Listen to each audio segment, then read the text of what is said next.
They say you don't realize what you have until it's gone. But that's not entirely true.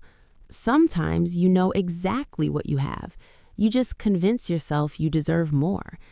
My name is Elena, and this is the story of how I destroyed a 7-year marriage, my career, and my self-respect, all because I couldn't stop chasing a fantasy. 7 years. That's how long Marcus and I were married before I tore everything apart. From the outside, we looked like the couple everyone wanted to be. I was a marketing director at a tech startup in Austin, pulling 6 figures, leading campaigns, speaking at conferences. Marcus was a high school history teacher, the kind students remembered decades later. Patient, thoughtful, always bringing extra snacks for kids who couldn't afford lunch.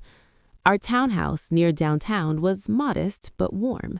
Sunday morning pancakes, movie nights with his terrible commentary, arguments about whose turn it was to take out the recycling. Normal, safe, predictable. And somewhere along the way, predictable became suffocating. I can't pinpoint when the resentment started. Maybe it was during the company retreat in Miami when my colleagues talked about their ambitious partners, entrepreneurs, executives, people who matched their energy. Meanwhile, Marcus was texting me pictures of his students' history projects. I started comparing. That was my first mistake. Marcus made $52,000 a year. I made 3 times that. He was content grading papers on Friday nights, while I wanted to network at rooftop bars. He talked about lesson plans. I talked about market disruption. We were speaking different languages, living in the same house. I told myself I had outgrown him, that I needed someone who understood my world, someone ambitious, someone who made me feel alive again. I was wrong about everything. January, New Year's resolution. I joined an upscale gym downtown, the kind with eucalyptus towels and pressed juice bars. That's where I met Dante Morales. Personal trainer, former college athlete, jawline that could cut glass. He was 29, 4 years younger than me, and he looked at me like I was the most interesting person in the room. Our first session was professional. By the third, we were staying after hours, talking about life, ambitions, dreams. He told me I was wasting my potential settling for ordinary, that I deserved extraordinary. I wanted to believe him. The first time we kissed was in the gym's private training room, 8:30 p.m. on a Wednesday. Marcus thought I was working late on a campaign pitch. I texted him I'd grab dinner near the office. I didn't feel guilty then. I felt electric, alive, like I'd been sleepwalking through my marriage and finally woke up. The second time, we went to Dante's apartment. Exposed brick, expensive furniture he definitely couldn't afford on a trainer's salary. He said a client had helped him invest wisely. Red flag. I ignored it. The lies came easier than I expected. Late meetings, client dinners, weekend conferences that didn't exist. I started a Scepter credit card Marcus didn't know about, paid for hotels, dinners, a weekend trip to San Antonio I told Marcus was a work retreat. I was meticulous, or so I thought. For 3 months, I lived 2 lives. Morning Marcus, kissing my husband goodbye, pretending I was the woman he married. Evening Elena, meeting Dante at hotel bars, expensive restaurants, feeling like the main character in a movie about successful women taking what they wanted. Dante talked about opening his own gym. I talked about leaving Marcus, starting fresh. We made plans like we were architects instead of destroyers. I transferred $8,000 from our joint savings to help with his gym investment. Marcus never checked the account. He trusted me completely. That trust should have stopped me. Instead, it made everything easier. Marcus asked about the credit card bill on a Tuesday evening. I was making dinner, halfway through chopping vegetables, when he walked in holding the statement. "Elena, there's a charge here for Hotel Valentina, $340. You told me you stayed at the conference hotel." My heart stopped, but my mouth kept working. Years of client presentations taught me to think fast. "Oh, that. My colleague Jessica needed a room last minute. I helped her out. She paid me back in cash." Marcus looked at me for a long moment. Then he nodded. "Okay." but something shifted in his eyes, something I didn't recognize. I should have stopped then. I didn't. It was Dante who got sloppy, not me.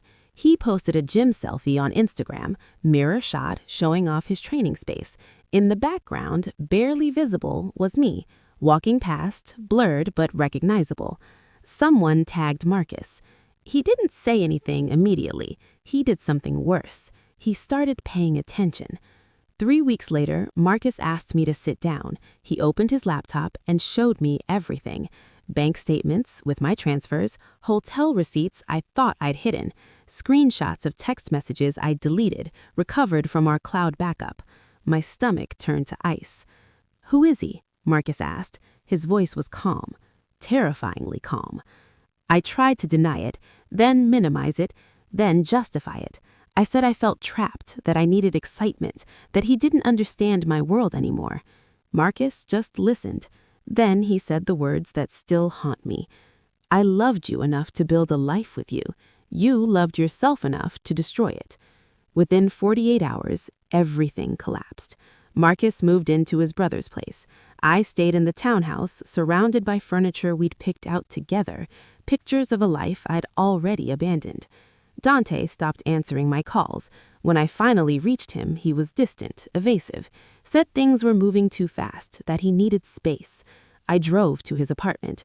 The building manager said he'd moved out 2 weeks ago, no forwarding address. I checked his social media, deleted. Instagram gone, Facebook gone. The gym said he'd resigned.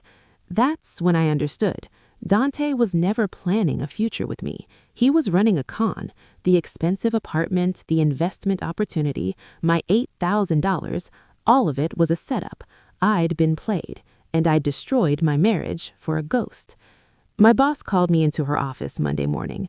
Someone had sent screenshots to HR, messages between Dante and me, including ones where I had complained about my husband, talked about leaving him, made jokes about his teacher salary.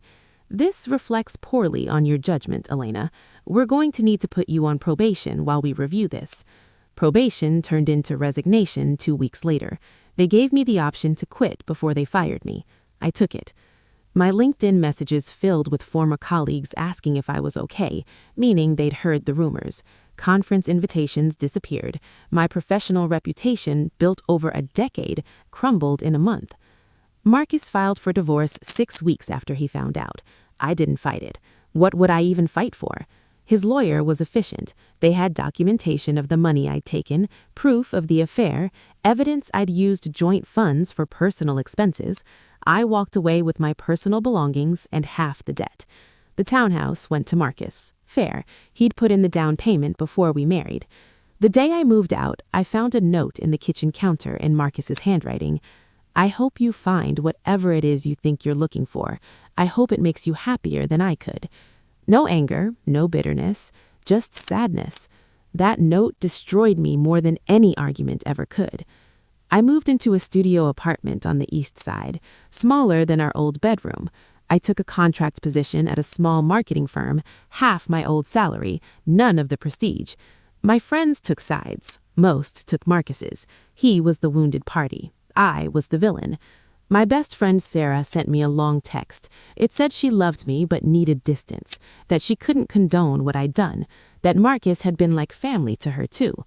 I stopped going to our usual places, coffee shop where we'd had Sunday brunch, bookstore where Marcus and I spent Saturday afternoons. I saw him there once, laughing with someone new, and I left before he could see me. For months, I told myself I was the victim, that Marcus was boring, that Dante had manipulated me, that I deserved happiness too. Then one night, alone in my studio, scrolling through old photos, I finally let myself see the truth. I wasn't trapped. I was bored. I wasn't neglected. I was entitled. I wasn't deceived by Dante. I chose to believe his lies because they felt better than my reality. Marcus didn't fail me. I failed him. I failed us. I had a partner who loved me unconditionally, who supported my career even when it overshadowed his, who came home every day and chose me, and I threw it away because I wanted to feel special instead of grateful. The worst part? I can't even blame Dante entirely. He saw an opportunity. I opened the door. It's been a year now. I'm still in the studio apartment, still at the smaller Fern, still single. I haven't dated anyone. I'm not ready. I don't trust myself yet. I see Marcus occasionally. He's engaged now to another teacher from his school. She seems kind. He seems happy. Really happy, in a way I don't think he ever was with me, at least not at the end. I'm happy for him, and that's not me being noble, it's genuine. He deserves someone who appreciates what he offers, who doesn't see stability as boring, who doesn't mistake kindness for weakness. People ask if I regret what happened. That's the wrong question. Regret implies I wish I could undo it, but you can't unbreak glass. You can only learn to live with the sharpness. What I learned is this: excitement fades, novelty wears off, but integrity, once broken, is almost impossible to repair. I learned that love isn't about finding someone who makes you feel alive every second. It's about choosing someone who makes ordinary life feel extraordinary. I learned that when you betray someone's trust, you don't just lose them, you lose yourself. The version of you they believed in disappears, and you're left with whoever's standing in the mirror. If you're reading this and thinking about stepping outside your relationship because you're bored or curious or convinced you deserve more, I'm not going to tell you what to do, but I'll tell you this: there's no such thing as a clean affair. There's no version where you get everything you want without destroying something beautiful in the process. I don't know if I'll ever have what Marcus and I had again. Maybe I don't deserve to. But what I do know is that I'll never take loyalty for granted again. I'll never confuse contentment with mediocrity. And I'll never again convince myself that hurting someone who loves me is justified because I'm chasing my own happiness. Some lessons cost everything to learn. This was mine.